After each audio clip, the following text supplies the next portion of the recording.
Would the House please come to order? The closing ceremony will begin now. Distinguished delegates, fellow student officers and esteemed directors, dear guests, welcome to the closing ceremony of the 17th Annual BALMUN Conference. In the last few days, we have debated on the topic of questioning and qualifying the education for future generations. We now have the honor to listen to our Secretary General, Frida Walter, recapitulate the conference. Working with her has been a great pleasure, and we appreciate having her with us in the Secretariat. Frida, you now have the floor.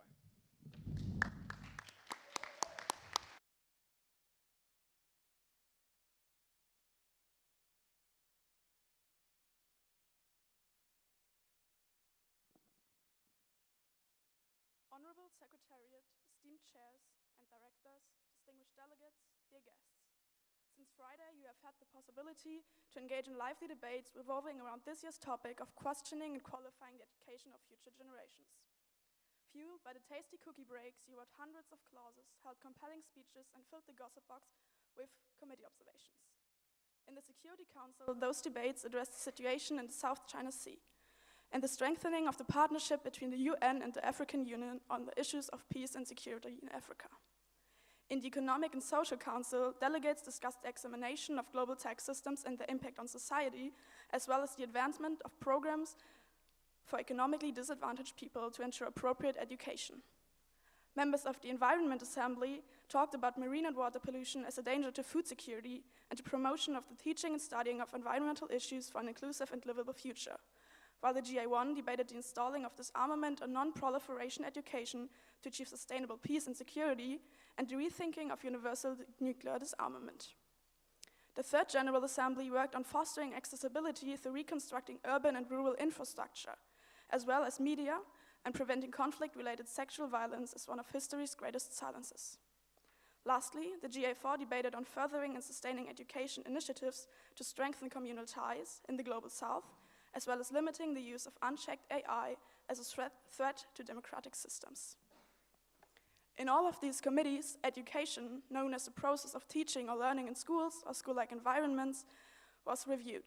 Still, education is not only the transfer of knowledge, teaching us subjects like mathematics, languages, or arts. It is a concept interlinked with every part of human development that strengthens our critical thinking, creates awareness for inequalities, and works against those inequalities at the same time by building communal ties. But what is the purpose of questioning education on the global level? And what needs to be done to qualify it afterwards? Questioning education means to reflect critically on what, why, and how we teach. It signifies the debate about the quality and quantity of the received education and asks whether we are adequately preparing young people for the dynamic world we live in. Questioning education allows us to uncover gaps in the system and to imagine possibilities for fixing those. Qualifying education should be the consequence of this questioning. It means to shape education into what it needs to be, making it appropriate for future generations in regard of today's issues, such as global warming, the advancement of AI, or the growing disparity between rich and poor. To qualify education, we need to ensure that no child is left behind and include diverse perspectives. And that's what you did over the last few days. On the cover of our conference program and the first issue of the Baltic Herald, you can find this year's conference art. Evie Differ, 10th grader of the school and the artist, thankfully provided us with another version of her drawing that you can see there. As you may have noticed, in the first version, the people climbing the stairs are reaching out to one another, but their hands are not yet touching. In the updated version, all three of them have reached the top of the stack of the books, hands interlocked. This seemingly small change represents the power of education. While we are not equal by birth due to our country of origin, gender, skin color, or economic status, education has the opportunity to bring us closer to equality and to create a strong global community. But for this to be able to happen, education needs to be adapted to the world of today and prepared for future generations. This can only be achieved by the continuous questioning and qualifying of education. Finally, I want to express my gratitude towards Mrs. Koch. When I entered this school's MUN program in 9th grade, I was met with open arms and warmly welcomed in the BALMUN family. Since then, I knew that if every obstacle we faced during the preparation of the conference, whether it be the decision for committee topics, meeting deadlines, or the invitation of guest speakers, we could always approach her for help. Additionally, she was always open for a chat in the hallway to lighten up a long day of school, accompanied us to countless BALMUN conferences, and gave us her trust while organizing the conference. Over the last 3 days, the delegates worked hard to present solutions that ameliorate education worldwide. Mrs. Koch, you have made education here at the Innerstädtisches Gymnasium better every single day, and I am deeply thankful to have had you as the MUN director for the last few years.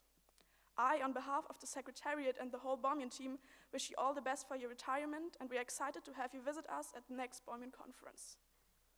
So, to come to an end, it truly was an honor to serve as Secretary General alongside Ilyan, Enzo, and Atussa, and I hope that all of you enjoyed this weekend as much as I did and made experiences and friendships that will accompany you for a long time to come.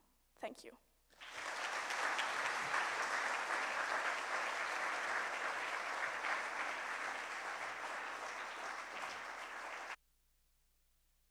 Thank you for your excellent speech about the successful conference.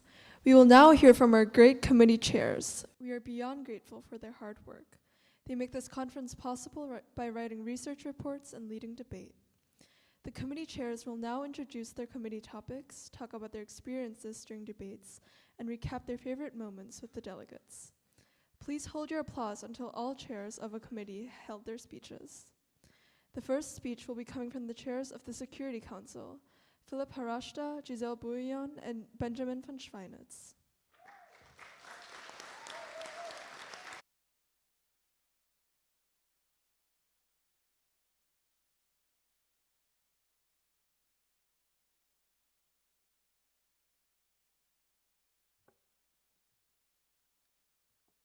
Honorable House, as the SC has considered the situation in the South China Sea and the partnership it is willing to construct with the African Union, delegates came across a variety of actors in the scene. Fact is, both regions have something in common: resources. Whether arable lands, oil extraction, or water, they all serve as the pivotal interests which foreign nations aim to strengthen their influence.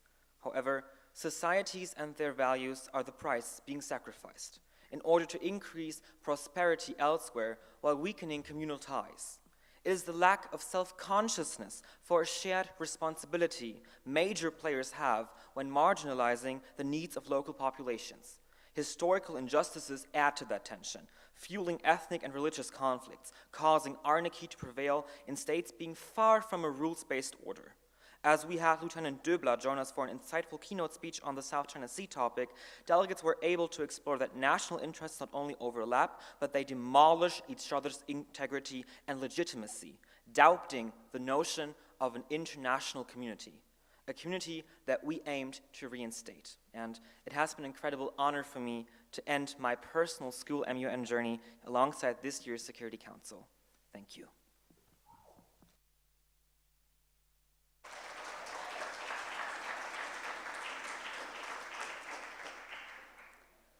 Would you like it if you fought with your husband and your neighbor was spying on you, and then calls a marriage counselor for you? Because that's exactly what the SC has been doing, international marriage counseling. After many P5 caucuses and several veto threats delivered via paper airplanes and boats, the Security Council has passed 2 resolutions. One delegate summed up our topic on the South China Sea best. The South China Sea is like an unhappy marriage. As unhappy as this marriage is, we came to the conclusion to create a neutral research commission to reassess historical claims and begin deconstructing military infrastructure in demilitarized zones. On the topic of the African Union, even as one delegate declared that we left Brat Summer in 2024 and its Africa Resource Extraction Summer now, the committee has found a better path forward by reforming the Security Council, in which one of the E10 positions is permanently allocated for an African Union member. If the world could work together as well as our delegates worked to make sure France got the retaliation point towards China, it would be a much better place. Thank you.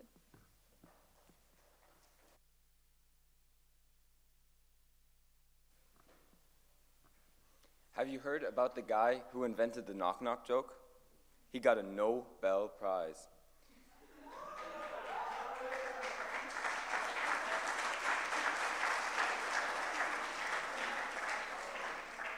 Jokes such as these, all submitted by an unknown delegate, added a balance between constructive problem solving and humorous elements.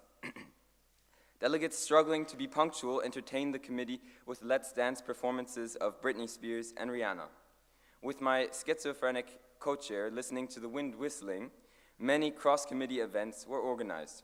Among them was a relay race with the ECOSOC and GA1, in which our delegates brought home a clear win, finishing miles ahead of the others. And for all the haters out there, the press was there to judge and certify the win.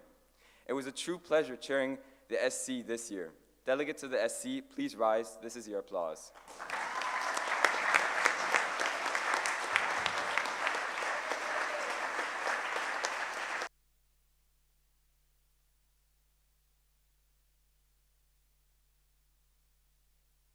Thank you. Thank you, chairs of the Security Council. We would like to remind the House to wait till all three chairs are done with their speeches before starting to applaud. The next committee speeches will be coming from the chairs of the Economic and Social Council, Benjamin Leo Messeri, Victoria Lucanda, and Daniel Jose Gonzalez Bertolli. You now have the floor.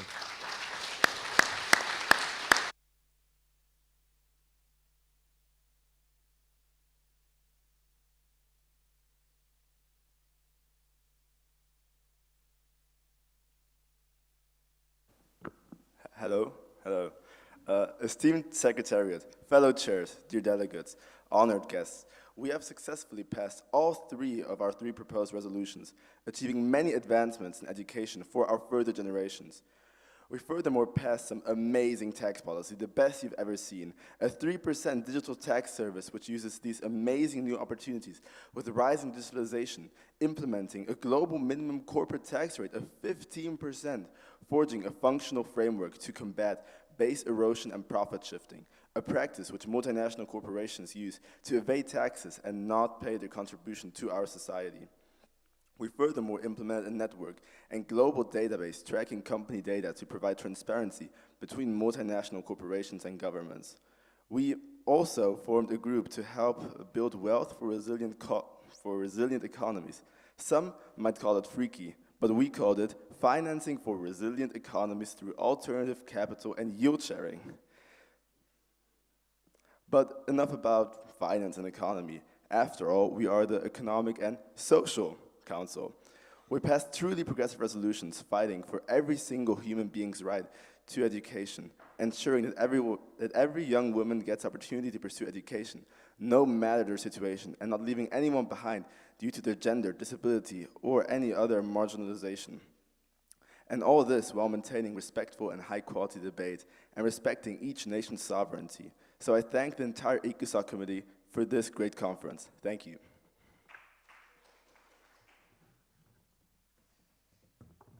After the first day, we realized that our delegates were very organized and our work would be so much easier due to that.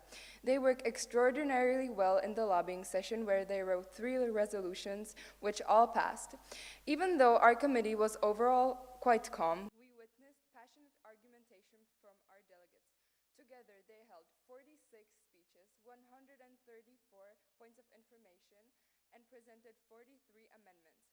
I would like to say that I have never seen a committee where the activity of the debaters was distributed as equally as here. Almost everyone honored us with their participation, and I'm proud of all of our first-timers for being brave and active. In total, our delegates spoke almost 250 individual times. We were impressed by the skills of the Russian Federation, who presented an astounding number of 12 speeches and 7 amendments, being the most active delegate in our committee. And of course, I cannot fail to mention the factual and heartfelt, but tremendously long points and speeches of the delegate of South Korea that left us with all kinds of emotions. I also wanted to thank both of my wonderful co-chairs, Daniel and Benjamin, for making my third and last BALMUN an unforgettable experience. It has been a pleasure chairing with you.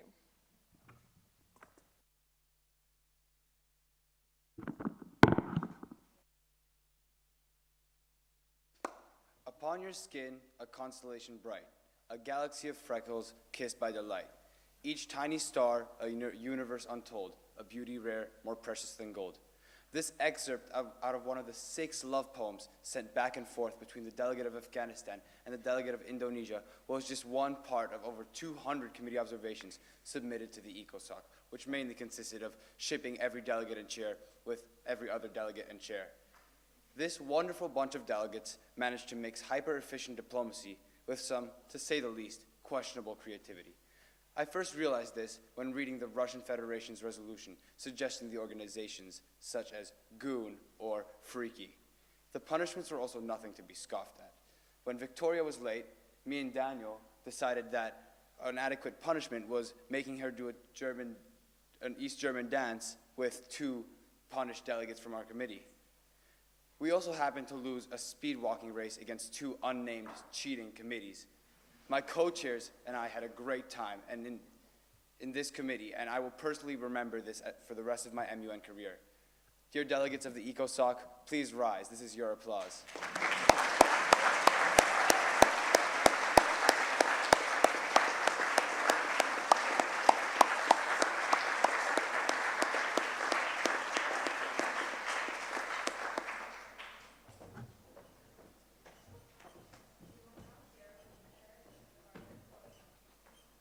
Ubek, Malcolm Wood, and Barry Tabakinov. The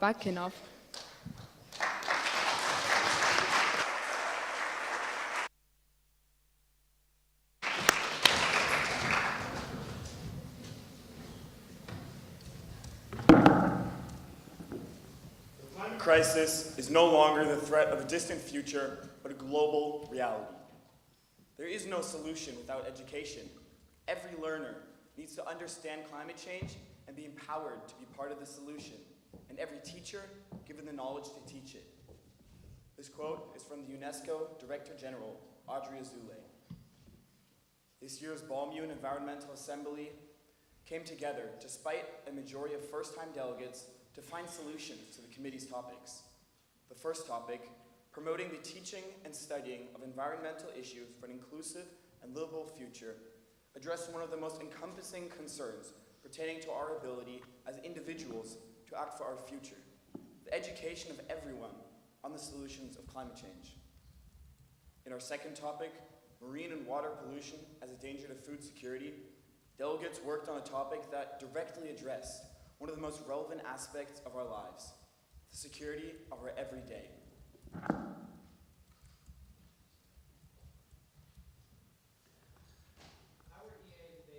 No shortage of creativity.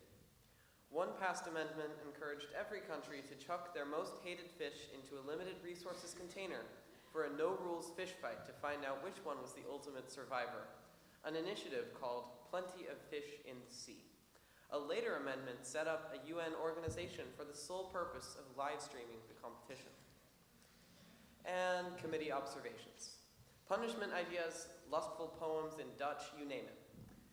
Anton asked to do a backflip, built anticipation, only to admit that he couldn't. Some delegates recalled meeting Jesus en route to the ISG.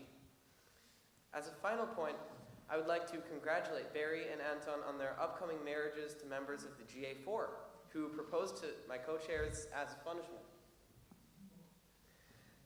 Dear delegates, thank you all for an amazing debate, and we're excited to see how well France's sardines do in the fight to the death. The product of our debate is very fruitful. Out of 4 resolutions, 3 were passed. 1 on the first topic, 2 on the second. However, passing them was not an easy task.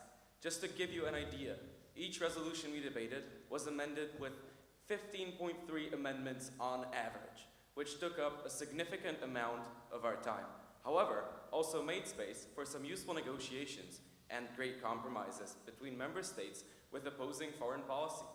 We especially cherish a beautiful amendment submitted by Iceland, which was a lengthy reading practice for our chair board. First of all, we thank our admins. But without further ado, we would like to ask all delegates of the Environment Assembly to rise. This applause is for you.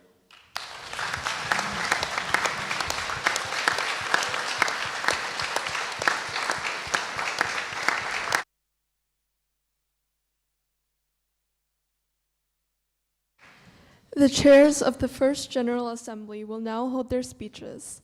David Bella, Dylan Apelsing, and Faustina Bonzon, you now have the floor.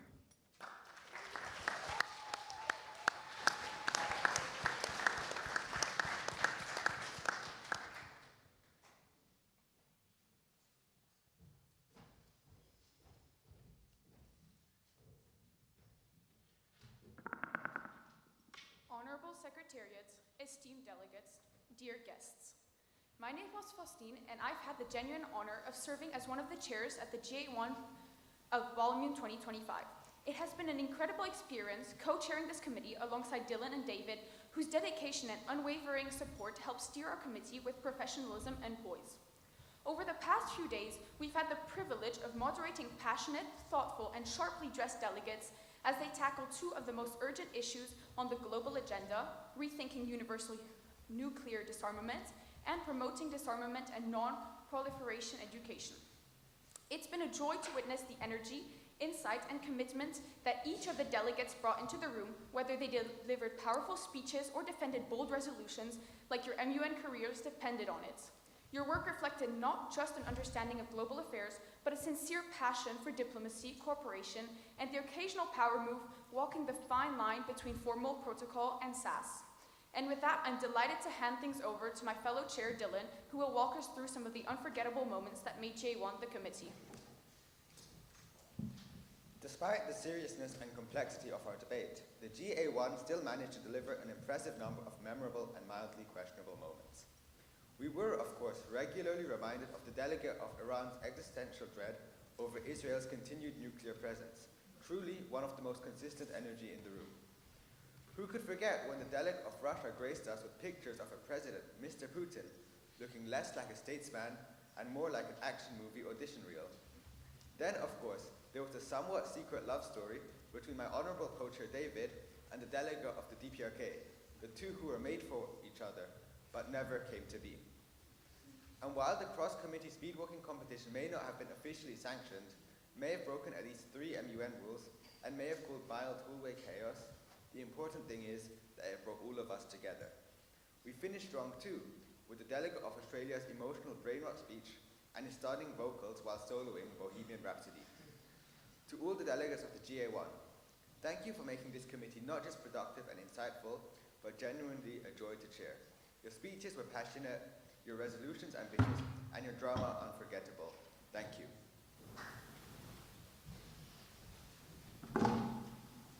What a debate this has been. The discussions were impassioned, the ideas groundbreaking, and the disagreements, well, let's call them intense. But this again reminds us of how hard politics and diplomacy can be sometimes. Yet even in disagreement, the delegates found common ground, most of the times at least. The Committee for Disarmament and International Security came together to resolve some of the most pressing global issues. Our delegates successfully tackled these issues by drafting resolutions with effective solutions. We managed to pass 2 out of 3 wonderful resolutions. Therefore, it is safe to say that the GA1 was a massive success. I read a famous quote this morning, and I want to quickly share it with you. No one can change the past, but everyone has the power to change the future. Delegates, I want you to understand and always keep in mind that your voices and your perspectives are essential to shaping a prosperous and safe future, our future. Thank you very much. Delegates of the GA1, please rise. This is your applause.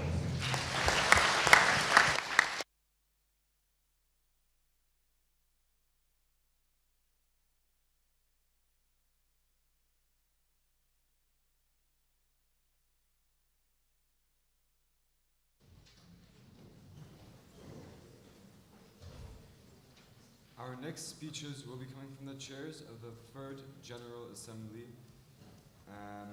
Julian Canfolk, Helene Gabrecht, and Anna Zabrenochova. You now have the floor.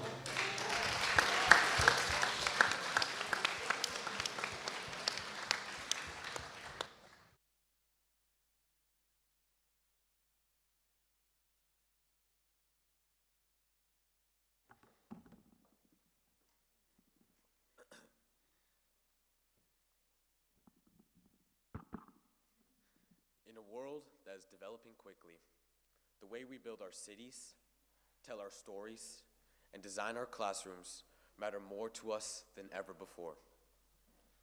The delegates of the Social, Humanitarian, and Cultural Committee came together to discuss two major topics revolving around justice and inclusivity. Our first topic, rebuilding urban and rural infrastructure along with media, asks us not to think just about roads or screens, but about access. Access to opportunity, to representation, to a voice. Because without it, entire communities are left behind. Our second topic, conflict-related sexual violence, addresses one of history's greatest silences. It is not only about securing justice for survivors, but about breaking the cyclical nature of trauma that extends to the dawn of time. Both topics call us to reimagine what we teach and how we will shape our futures. Because education is not only in schools, it is in what we build, what we protect, and what we choose to remember. With that, I'll pass it on to my wonderful co-chair, Anna. Delegates, delegates, delegates. GA3 was truly a wonder. I never would have thought I would hear a clause about a 12-lane highway throughout all of Asia that not only brings fines, but also peace. I never would have thought I could mispronounce Iran so many times or answer so many points of order to the chair about procedure. I have never seen such sophisticated dance moves like those from the delegate of Singapore, and I will probably never again hear such high-key bars dropped from the delegate of Iran and Panama. And last but not least, I don't think I will ever see a mosh pit to Baby by Justin Bieber. As my first chair experience, I couldn't be more grateful than having this experience with you, delegates from the GA3. Of course, not to be mistaken for GA4, as we of course are in fact just better. Thanks to you, we truly had fruitful debate and an almost never-ending supply of committee observations and all that whataboutism. Especially love poems for my fellow co-chair, or the numerous ECOSOC observations invading our committee observations wanting to so badly be cool like us. So, as I point at you, delegates of GA3 and my co-chairs, thank you. Thank you for making my first chairing experience and last BALMUN so enjoyable. Thank you.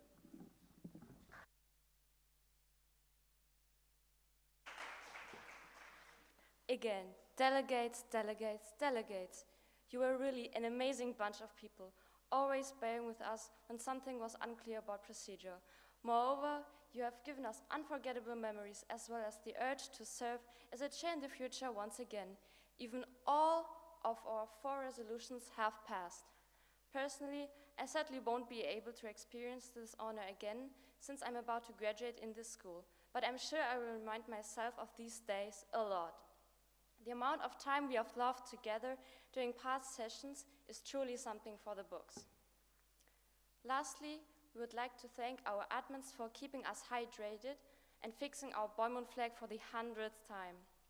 Our guest speaker, Sabrina Rep, for giving us such intriguing insights about the laws of accessibility in the European Union. The Secretariat for giving us sincere feedback about how we can improve leading the debate. And last but not least, our delegates for being this active during debate and always coming up with such original and hilarious ideas for amendments and speeches. You were the reason why our time at the conference was filled with such thrill rather than stress. Delegates of the GA3, please rise. This applause is for you.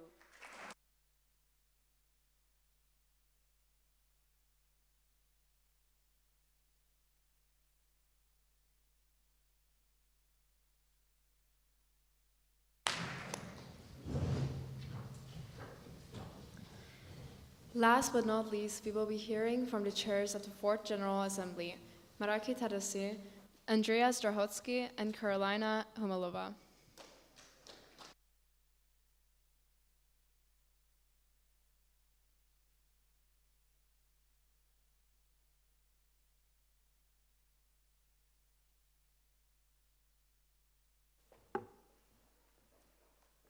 Honorable Secretariat, my fellow chairs, and dear delegates. Over the past 3 days, our committee has thoughtfully explored the challenges of furthering education in the Global South and limiting the rise of unchecked AI. We called for stronger investment in teachers, infrastructure, and access to digital tools.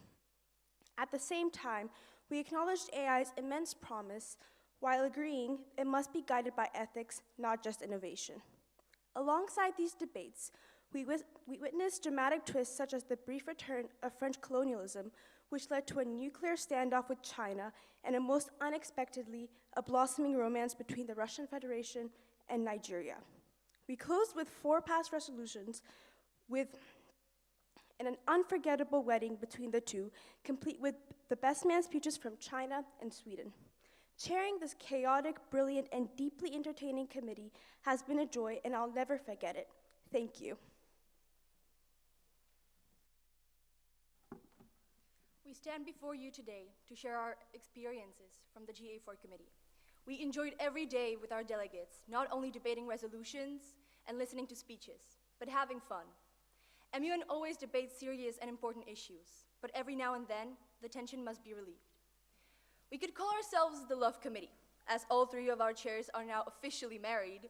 Nigeria and DPRK wrote emotional love poems. There was a pick-up line contest, and lastly, a very steamy Just Dance from the delegates of Greece and Netherlands.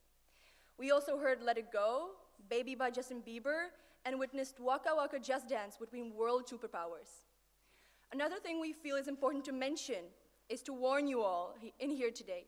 Please do not subject yourself to GA3 propaganda. And bear in mind that our committee is superior to them, not only in the number of committee observations. All in all, thank you delegates for making this year's GA4 committee memorable for many more years. These past few days have been nothing short of inspiring. Watching each of you speak with such conviction, challenge each other respectfully, and grow more confident with every session reminded me of why I fell in love with MUN in the first place. You impressed us, not just with your research and speechwriting, but with your passion, your curiosity, and willingness to step out of your comfort zones. Whether it was your first conference or your 10th, you brought energy and thoughtfulness to every debate. So thank you for showing up, for participating, and for making GA4 the most wonderful place it became. We're incredibly proud of you all, and we hope you walk away from this conference not only with new knowledge, but new friends, memories, and the confidence to lead, not just MUN, but even beyond. Dear delegates of the GA4 committee, please rise. This applause is for you.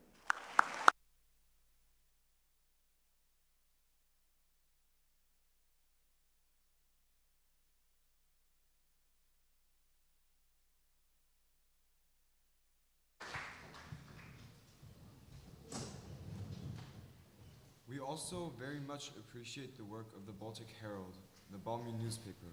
They inform us and provide us with entertaining pictures of the conference through their Instagram. The head of press, Rava Al-Hamdan, will now speak on her experiences.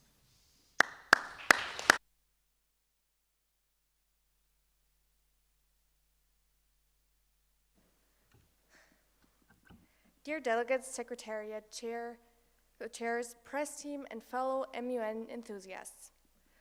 I must say, I'm feeling this incredible mix of emotions: nervousness, excitement, nostalgia, and a touch of disbelief that this moment has actually arrived.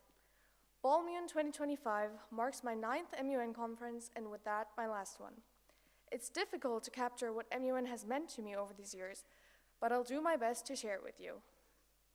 This was my 2nd time as head of press, and I had the privilege of working alongside one of the most dedicated and creative teams I've encountered. To my fellow reporters, you attended countless sessions with focus and dedication, took detailed notes that captured every nuance, and transformed complex resolution into compelling stories that people genuinely wanted to read. You managed our social media presence with both entertainment and creativity. And the most inspiring part was how you stayed after long conference days to finish articles that became an evening highlight for our community. You brought diplomacy to life and made the work of the UN accessible and engaging for everyone. Mrs. Koch, my incredible English teacher, I owe you everything. You're the first one who introduced me to BALMUN, and you believed in me even when I had absolutely no clue what head of press actually meant. You've had my back every step of the way, and honestly, without you, I wouldn't be up here right now. Mr. Breitkopf, thank you for your unwavering support and patience. You've been our steady presence during busy moments, always finding solutions when technical challenges arose, and ensuring our work reached its audience even when we were cutting things close with deadlines. You managed to stay calm even when we were all collectively freaking out over headline fonts. Here's the thing. Our press room was next to the secretariat room. Thanks to that little detail in catching glimpses of their sometimes frustrated faces in the hallway, we may have accidentally become experts in secretariat drama. We know about crises even before they officially happened, saw draft resolutions before they were formalized, and let's be real, we could probably write an entire special edition called Secrets from the Secretariat, the stories you never heard. But don't worry, we won't actually do that. If I had to define BALMUN, I would describe it as a place where ideas actually grow, where teenagers sound like world leaders while still passively making friends from over-frantic last-minute editing or those quick hallway interviews. And lastly, I have one thing to say. To everyone who's going to carry this forward, the next reporters, delegates, future leaders, keep the spirit alive. Keep discussing the topics that matter. And most importantly, keep showing up the way you did this weekend. Let the people feel your passion and notice your genuine commitment. Thank you for letting me be part of this incredible journey. It's been an honor, and I'll carry it with me always. With all my love and ink-stained fingers, dear press team, please rise. This is your applause.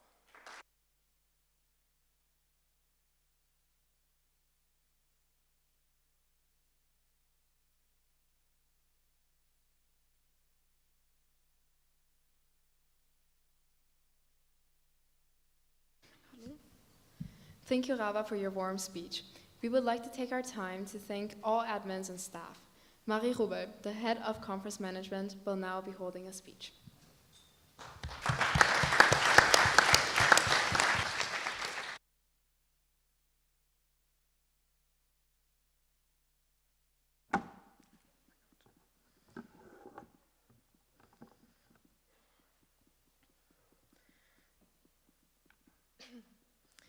Honorable Secretariat, delegates, chairs, and directors, thank you for your participation in this year's conference.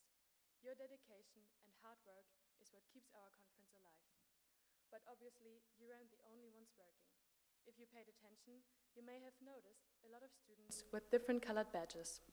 They were constantly rushing around these past few days to make sure that you have an enjoyable experience. So without further ado, I would like to introduce our BALMUN team to you. The catering team spent the majority of their time downstairs in the kitchen to ensure that you are never too hungry to debate. They spent hours picking up ingredients, cutting up vegetables, and preparing the cake for our cookie breaks. We would also like to thank the TV team. They did everything to capture our best moments and the feeling of this year's conference. Thank you to our press team, which spent the past days informing and entertaining us, whether it was with memes, background information, Instagram stories and posts, and interesting interviews. Another great thank you goes to our technical team. Without their help and knowledge, some technical difficulties could not have been solved. Furthermore, we would not have had access to microphones, cameras, and so much more. Moreover, we need to thank the entertainment team for the fun icebreaker. As you all know, the icebreaker needs to be quite awkward so that you, as delegates, are not too afraid to embarrass yourself during the debates. But I think that this year's icebreaker and everyone joining in was not embarrassing, but rather fun and a great start to our BALMUN weekend. Another great thank you goes to our marketing team, who spent their time selling our BALMUN merch to you. But let us not forget one of the most difficult parts of the organization process. Because have you ever tried to find host families for over 30 people? Our one-person housing team, Velja Rats, spent the last month looking for host families and organizing everything to ensure that all of you are taken in and taken care of. In addition to that, I would like to thank our conference staff. They used all of their time to make this conference as pleasant as possible. They set up all of the committees, served you your water, and made sure to prepare and clean everything for the following day. Last, but definitely not least, a big thank you to Mrs. Koch and Mr. Breitkopf. This conference would be nothing without you. And even though some of the resolutions are quite unserious, we are incredibly grateful to have such an opportunity for connection as well as political participation and education. So dear catering team, TV team, press, marketing and technical team, entertainment, housing team and conference staff, this round of applause is for you.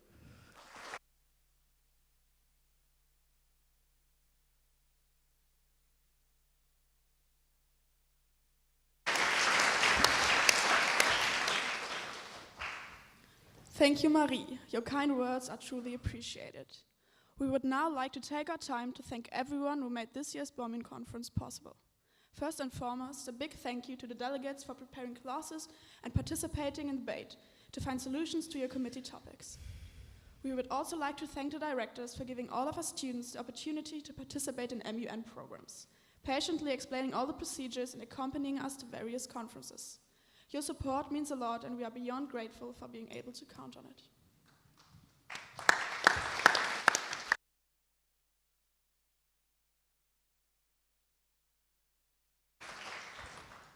When I look back at this year's BALMUN conference, I look back at a time full of joy, not only because of the productive and mostly focused debates, but also because this conference creates relationships that will last a lifetime and fosters an international consensus. Now, it is my duty and honor as President of the General Assembly of the 17th Annual BALMUN Conference to declare this year's conference as officially closed.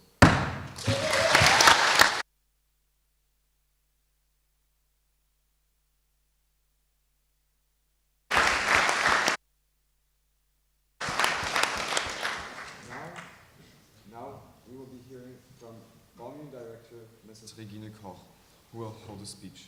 Mrs. Koch is a grandmother of BALMUN and invests countless hours in making this conference a success.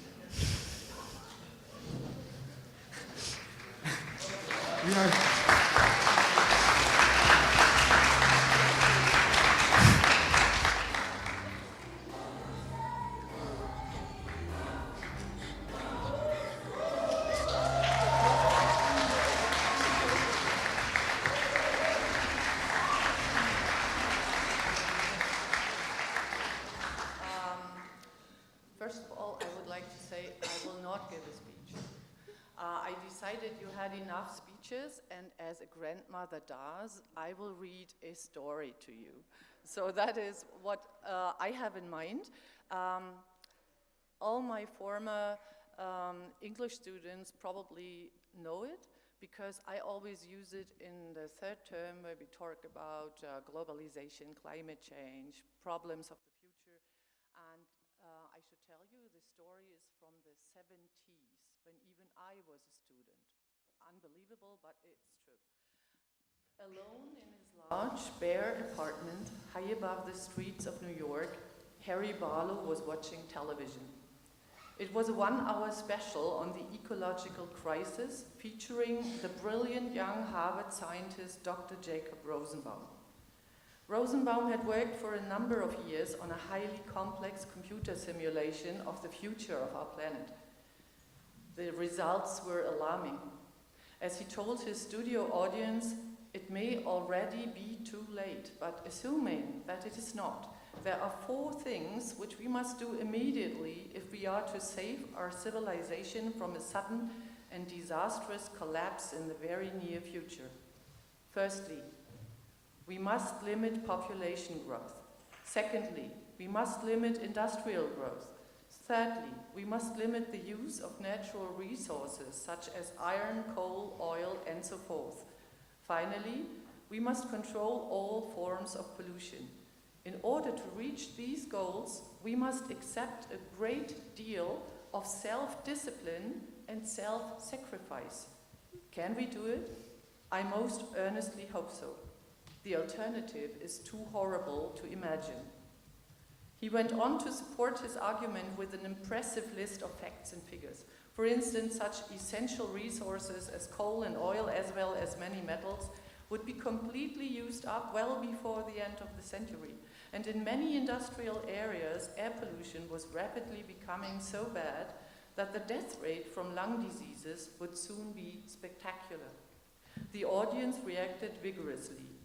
"Isn't that just another youth fad?" asked one man. "First it was Buddhism, then it was pot, and now it's ecology." "I may be young," replied Rosenbaum, "but I've worked for years on this problem, and I assure you, it's no fad." "But surely," another member of the audience commented, "science will solve all this. We've seen a century of continuous progress, and there are now more scientists alive than in all the rest of human history put together. Surely, atomic power, artificial foods, and so forth will solve all problems."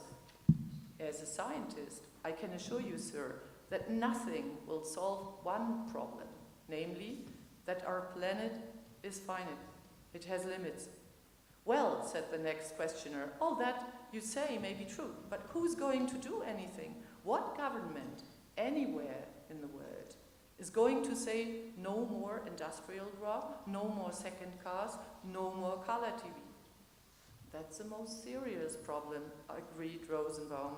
"Up till now, governments and the people they represent have been satisfied to look only 2, 5, or 10 years into the future. From now on, we must look 20, 50, or even 100 years ahead. More than ever, we must ask ourselves," and he pointed to a baby sleeping in his mother's arms in the audience, "what sort of world do you want this little child to inherit?" Barlow turned off the set and sat for a while in silence. Then he rose and walked slowly to the window. From his 30th floor apartment, he had a magnificent view of the New York skyline. How many times he had cursed aloud as he climbed those 30 flights of stairs, but the higher, the safer, he kept repeating to himself. If you looked straight out during the daytime, the view was almost normal, except that the air had become incredibly bright and clear over the past 2 years, and the skyscrapers were beginning to look a little shabby. Then you looked down. Far below, the street was lined on both sides with derelict cars, many of them burned out. In the middle of the road, the rusting hulk of a bus. In one corner of the plaza opposite, a heap of corpses from last night's food riots. Nobody had bothered to bury them or even to clear them away. Why should they? 1 or 2 people scuttled past, nervously turning to see if they were being followed, their thin, pale faces muffled against the late autumn cold. At night, candles flickered dimly among the skyscrapers. Down below, all was dark. From time to time, there was an exchange of gunfire between rival gangs of looters, but the gunfire had become less frequent in recent months. Bullets were getting scarce. Barlow returned to his seat, opened a tin of cold baked beans, and switched on the video recorder again. Of course, he was using up irreplaceable power. Batteries had long been unobtainable, and he had only a few left. But there was one section in the recording that he wanted to see again. He pressed the rewind button and let the tape run backwards for a moment. Then he stopped the machine and pressed the play button. Rosenbaum's face filled the screen. "What sort of world do you want that little child to inherit?" The camera followed his pointing finger and focused on a young baby sleeping happily in his mother's arms. Barlow sat, motionless, watching the scene as he had so many times before, with a mixture of cynical amusement and deepest horror. The child was himself.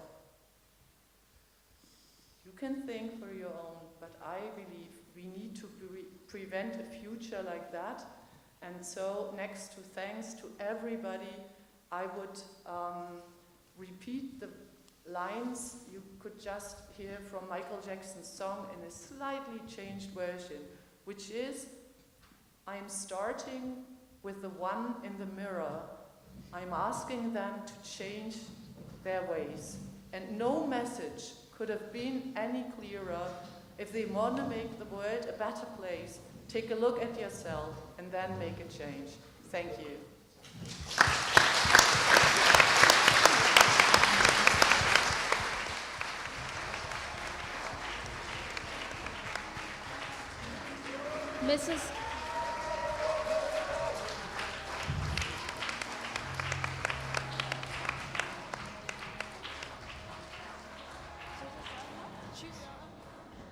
Mrs. Koch, thank you for the truly thought-provoking story. You've been called the godmother of BALMUN and now also the grandmother of BALMUN. But honestly, lifeline or superpower in human form might work just as well. You're the heart of the conference, the steady hand, the wise voice, and let's be honest, the person who somehow always knows what to do when things start to unravel a little. You help us stay on track, and without you, our BALMUN conferences would not be as successful. As you once said, you infect students with the BALMUN virus, and we truly believe we would not have as many students interested in striving towards a better future without you. We are so lucky to have you, and even luckier that you're not going anywhere. But Mrs. Koch is not the only person we would like to show our appreciation to. Just as Batman needs Robin or Sherlock needs Watson, BALMUN relies on a duo whose combined effort is nothing short of legendary, Mrs. Koch and Mr. Breitkopf. Long before the first delegate arrives, he's already working behind the scenes, handling logistics, sorting details, and solving problems we didn't even know existed. While we've been debating global crises, he's been managing local ones, making sure everything runs smoothly, from tech setups to those mysterious behind-the-scenes miracles we often don't even notice. Mr. Breitkopf, your tireless support, calm presence, and endless patience are the backbone of BALMUN. And we would now like to invite Mrs. Koch and Mr. Breitkopf to please join us on stage to receive our tokens of appreciation for their incredible dedication and support.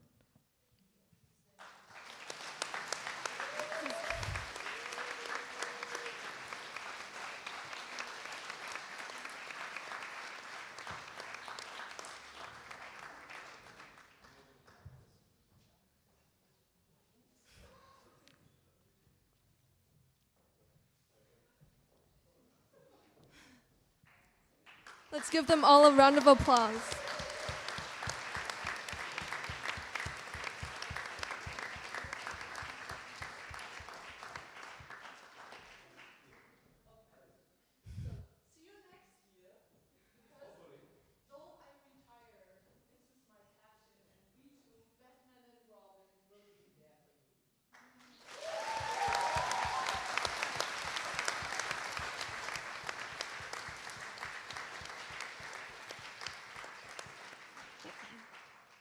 Over the course of the weekend, you may have noticed the BALMUN film team recording interviews and documenting debate.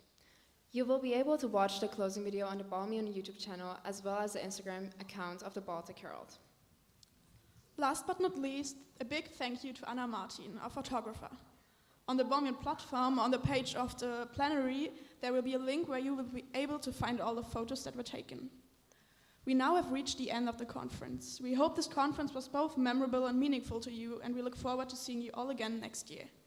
While you may take your placards as a keepsake, please leave the flags. Thank you.